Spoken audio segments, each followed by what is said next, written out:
qu'on passe à notre dernière activité, je voulais faire une petite entracte sur un projet qu'on a travaillé toute l'année, puisqu'on avait passé du PL 59, mais avec Casadel sur une campagne sur les risques psychosociaux en milieu de travail.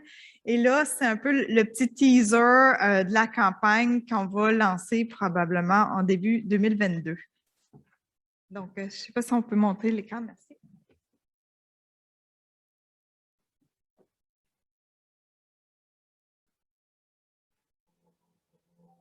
L'expression de gagner sa vie, ça veut dire quoi? Pour moi, la seule chose que ça veut dire, c'est gagner de l'argent. C'est bien beau avoir de la richesse économique.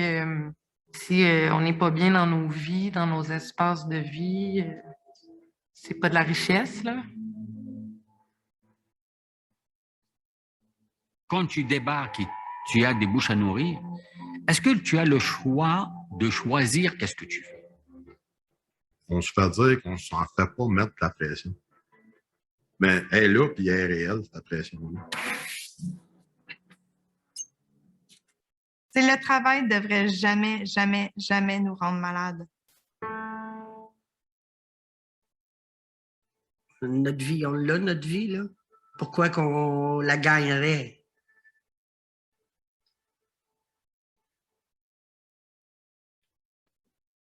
Donc, c'est juste pour annoncer ce qui s'en vient. Donc, ça va être une série de plusieurs épisodes qui abordent les risques psychosociaux en milieu de travail.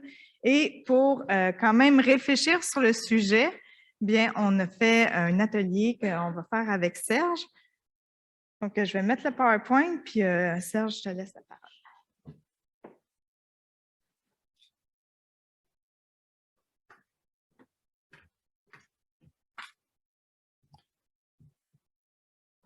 Je vais laisser le temps de...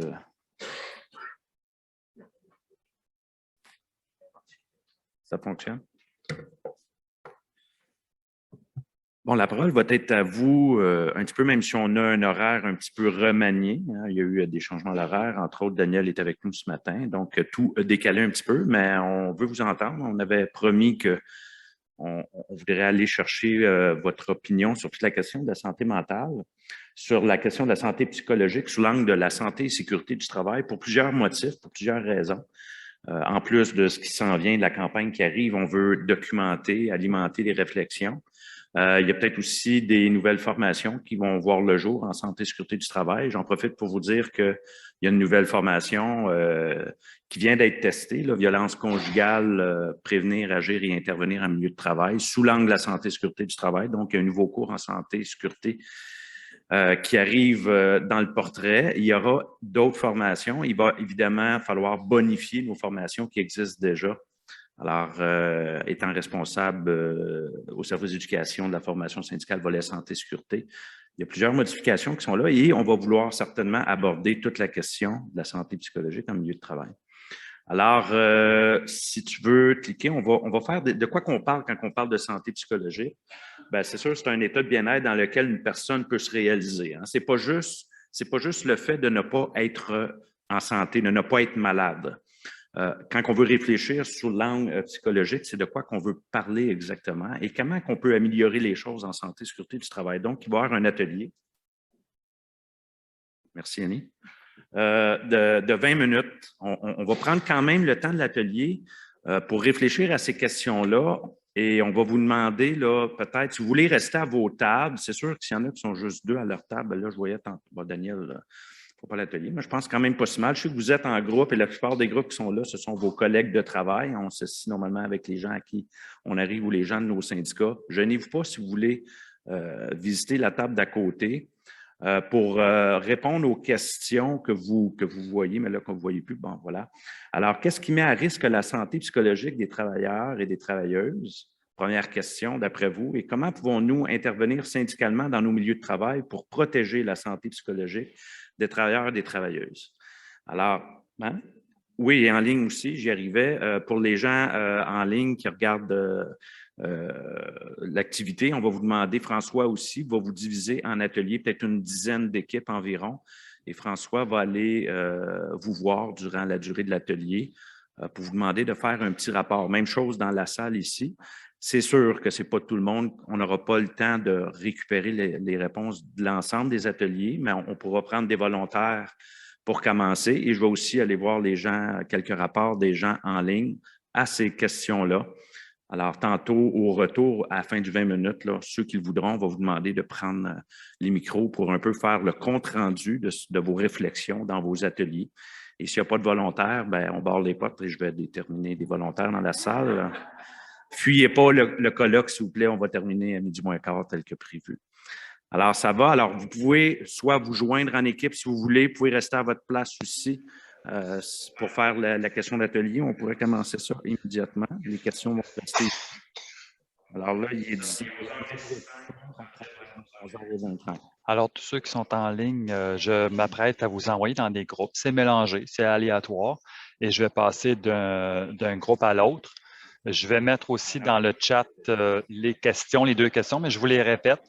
Nommez-vous un porte-parole qui va prendre des notes pour qu'on puisse revenir après l'atelier pour ajouter des compléments si vous en voyez. Donc, ça va rendre ça un petit peu plus dynamique. Donc, les questions, qu'est-ce qui met à risque la santé psychologique des travailleurs et des travailleuses? Question 1. Question 2. Comment pouvons-nous intervenir syndicalement dans nos milieux de travail pour protéger la santé psychologique des travailleurs et des travailleuses? Alors, bonne discussion, je vous envoie en groupe.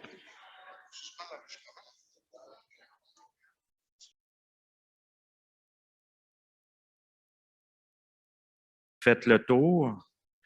Qui sera volontaire? Et on va pour la récupération des réponses.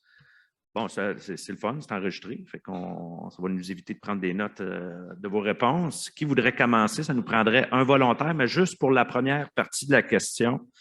Qu'est-ce qui met à risque la santé psychologique des travailleurs et des travailleuses? Pour donner la chance à un maximum de personnes d'intervenir, on va commencer par vider cette question-là. Puis après ça, on ira dans un deuxième temps à la deuxième question.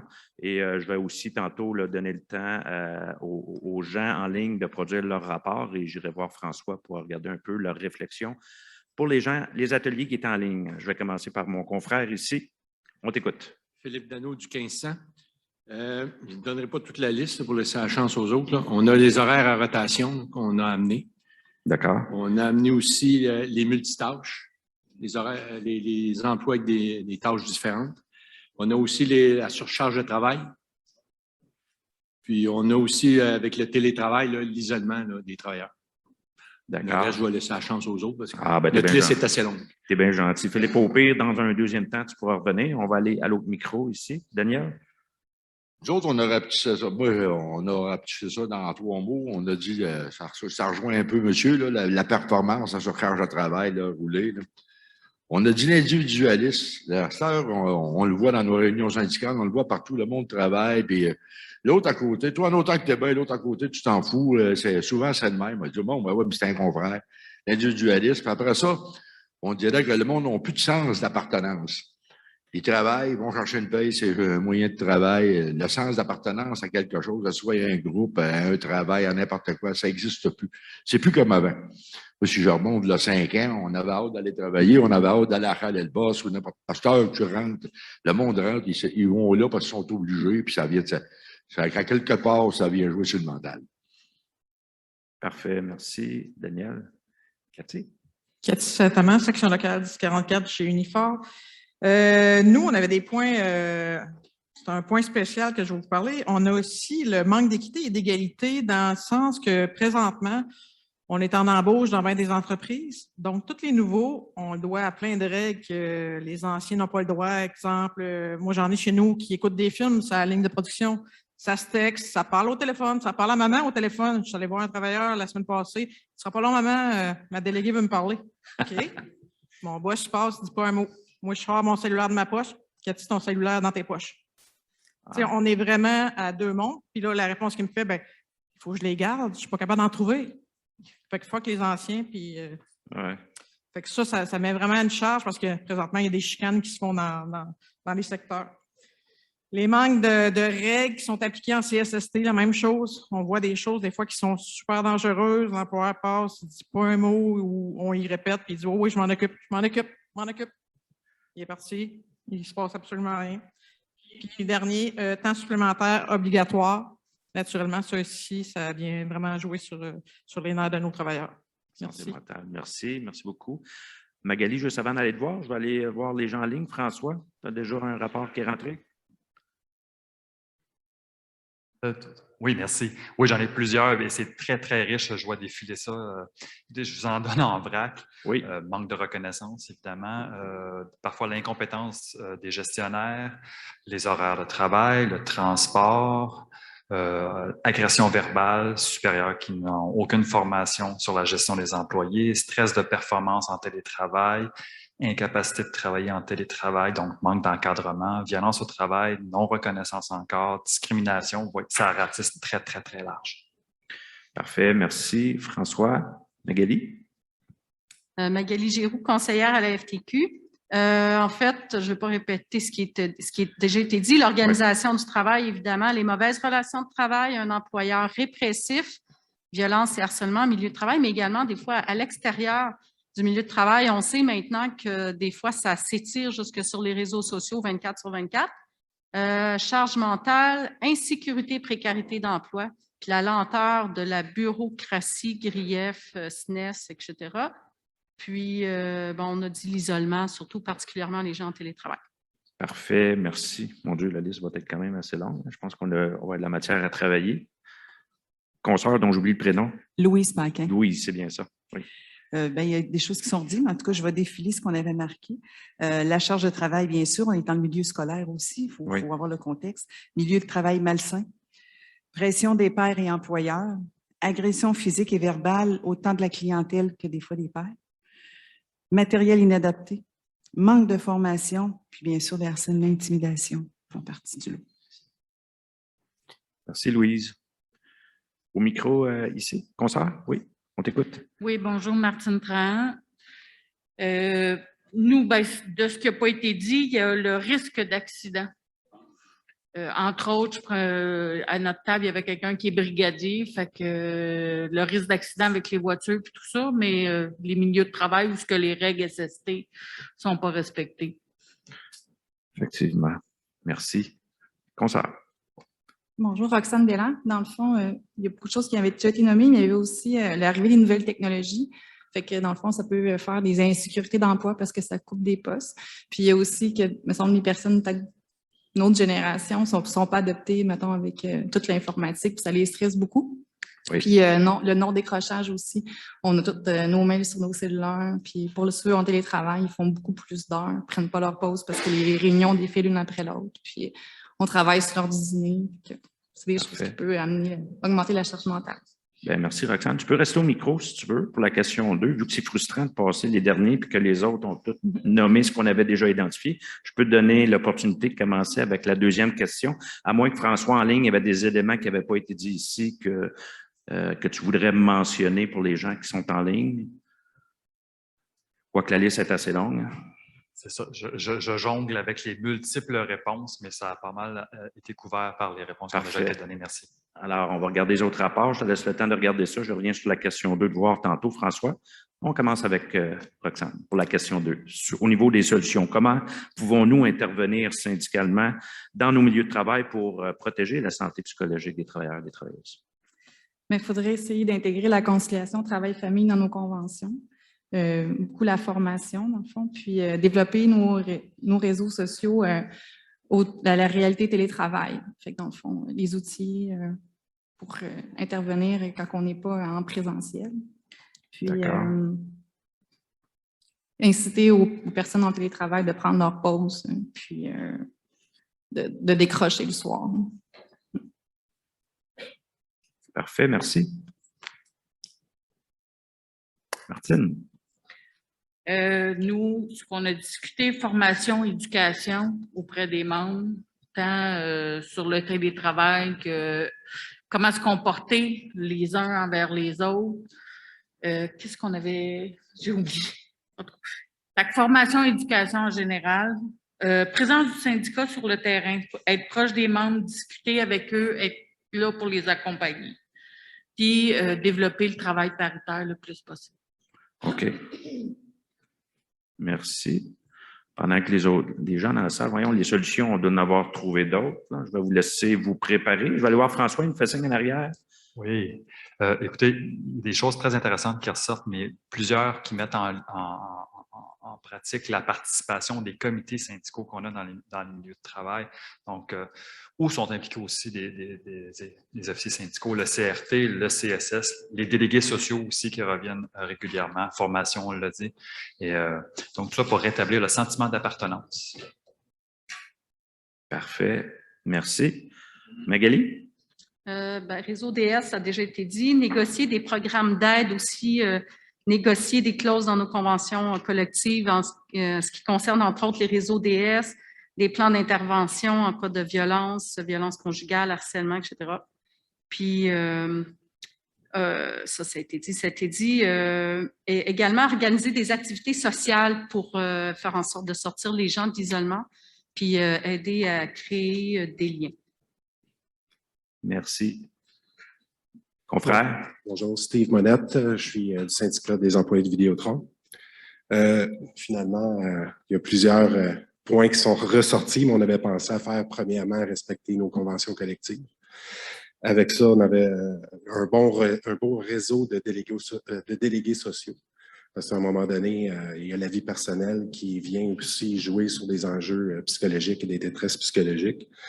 Il y avait l'éducation syndicale. Ça vient chercher le point de monsieur tantôt que quand les gens deviennent un peu plus individualistes en ce moment, en télétravail, c'est dur d'aller chercher de l'unité. Fait qu'il faut trouver des façons de pouvoir communiquer avec nos membres, de pouvoir communiquer avec eux, leur dire qu'on est là pour eux, qu'ils ont un droit de représentation, puis qu'on est là pour les aider. D'accord. Merci. Il y en a d'autres? D'autres interventions? Daniel?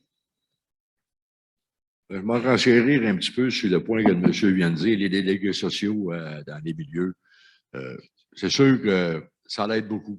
Moi, je suis bien dans l'usine, je suis délégué social, puis on a beaucoup d'interventions au niveau psychologique à faire, de plus en plus. Puis je pense qu'on prévoit dans les années qui vont venir, c'est de beaucoup de faire, au point de vue syndical, c'est de faire beaucoup de promotion là-dessus. Puis, en même temps, ben, comme délégué, on travaille aussi à faire beaucoup d'éducation sur nos travailleurs. C'est pas facile, puis c'est pas à la mode. Plus ça va, on dirait que plus les années avant, je ne sais pas si c'est dû au phénomène des radios, des choses sociaux, le monde se tient individualiste, puis ici, le respect entre confrères de travail et travailleurs est à la baisse, ça descend, le monde. Puis pourtant, on est tous... pour ça, je dis qu'il faut aller, tant qu'on a dit tantôt, le sentiment d'appartenance. On dirait que le monde n'a plus l'impression d'appartenir à rien. C'est à mon point. Merci. Bon, plusieurs solutions qui sont ressorties. Je pense qu'on veut mettre à contribution tout ce qui existe, qu'on a comme réseau, comme comité. Mais là, à la lumière de ce qu'on a eu concernant la loi 59, on a vu peut-être que si on veut miser sur nos comités de santé et sécurité, il n'y en aura pas beaucoup. En tout cas, ou s'il y en a un, il ne se rencontrera pas souvent. Alors, moi, ce que j'entends aussi de vos réponses, c'est qu'il va peut-être falloir négocier des clauses, trouver des solutions, comment on peut aller chercher plus et surtout ne pas exclure toute la question de la santé psychologique des travailleurs et des travailleuses de côté. C'est une question de santé et sécurité. Ça se peut-tu qu'il va falloir travailler sur l'organisation du travail? C'est un peu ça que j'entends, parce que souvent, c'est l'organisation du travail qui rend les gens malades. Quand on permet peut-être à des gens d'avoir accès à un cellulaire alors que d'autres n'y ont pas droit, manifestement, il y a un problème au niveau de l'organisation du travail. C'est souvent ça qui rend nos gens malades. Alors, merci pour vos réflexions. On garde l'enregistrement. On a pris aussi un petit peu de notes. Ça va nous inspirer pour le développement des nouveaux contenus, notamment en éducation syndicale. Il nous reste un petit peu de temps. Annie, veux-tu peut-être regarder rapidement là, ce qu'on avait prévu? J'ai peut-être oui. 2-3 minutes. Je ne sais pas si vous pouvez mettre le PowerPoint à l'écran à l'arrière. Il y a Daniel. Mais parce que, dans le fond, tu sais, risques psychosociaux, des fois, on se demande comment l'aborder puis comment obliger l'employeur à agir en santé et sécurité pour minimiser les risques psychosociaux. Donc, une grande part, c'est dans l'organisation du travail, donc la surcharge de travail, le manque d'autonomie décisionnelle, entre autres. Et l'article 51, l'article 3 n'a pas été modifié par la loi 59 et c'est clairement indiqué que l'employeur a l'obligation de s'assurer que l'organisation du travail et les méthodes et techniques utilisées pour l'accomplir sont sécuritaires et ne portent pas atteinte à la santé du travailleur. Et là, 51, on a, avec la loi 59, il y a l'ajout de psychique. Donc, et il doit aussi utiliser les méthodes et techniques visant à identifier, contrôler et éliminer les risques pouvant affecter la santé et la sécurité du travailleur. Une des méthodes et techniques pour les risques psychosociaux qui existent, qui est aussi, je l'ai mis, là, on saute, la diapositive va être disponible là, sur le site, fait que vous pourrez peut-être la lire à tête reposée, mais des outils qui existent, c'est au niveau de l'INSPQ, qui ont des fiches pour les risques psychosociaux où il y a des questions qui sont posées pour évaluer votre milieu de travail avec la présence de risques psychosociaux. Faites juste dans Google, là, risques psychosociaux INSPQ. Si vous ne voulez pas attendre le PowerPoint, vous allez tomber dessus tout de suite. Et c'est un outil qui n'est pas syndical. Donc, des fois, ça fait mieux passer chez l'employeur et l'INSPQ a gagné un peu de renommée suite à la pandémie, là. Donc, c'est une des choses qu'on peut mettre de l'avant et étant donné qu'à l'article 51, c'est clairement identifié que l'employeur a des obligations, bien, on peut pousser à ce niveau-là. Fait qu'en gros, c'était le petit mot que j'avais à dire. Puis là, je pense que c'est Daniel qui veut rajouter. Bien, je veux juste attirer votre attention sur la norme Z1003, qui est la norme CSA, qui a été développé justement pour adresser les côtés santé mentale et les facteurs psychosociaux. Et à l'intérieur de la norme Z1003, il adresse aussi la question des facteurs organisationnels. Donc, quand on parle à l'organisation du travail et est-ce que l'organisation du travail peut rendre malade des gens, ben, c'est touché également dans la norme Z1003. Fait que c'est un autre outil qu'on peut proposer aux employeurs de dire, écoute, on veut développer et implanter cette norme-là dans le milieu de travail. Et après ma barre, la norme CSA n'est pas une norme syndicale, c'est multipartite, là. Donc, je voulais attirer votre attention là-dessus, la norme CSA Z1003. Merci, Daniel. Daniel, si tu veux nous la faire parvenir, après, je la mettrai en lien avec sur le site du colloque. Merci. Donc, c'est ce qui clôt notre atelier, à moins que Serge voulait rajouter quelque chose. C'est bon. Donc, ça clôt l'atelier sur les risques psychosociaux.